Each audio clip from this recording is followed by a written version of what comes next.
伫个龙岗国小甲个南宁中学精彩的古典甲个音乐的表演，2026落瓦昆戏院的活动，21号下午伫个四军新龙山寺的广场热烈来登场，包括市长黄伟哲、副市长江宁煌、立委陈廷辉甲个南区区长肖秀华，以及侪位的民意代表、里长拢到场出席，场面热烈。2026昆喜湾活动在今天跟明天为期2天哈，那大家可以看得到我们现场人山人海，今天的天气也非常的好，那很多市民朋友一起来这边哈，体验一些不一样的活动，包括我们的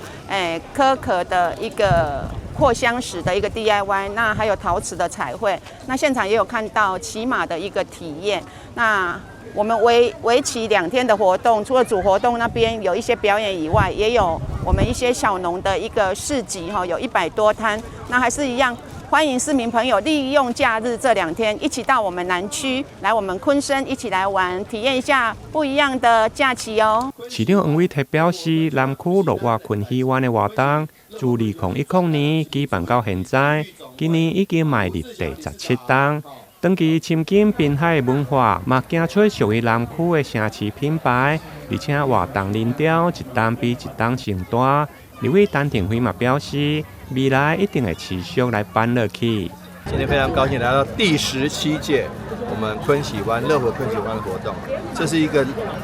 源自于社区，但是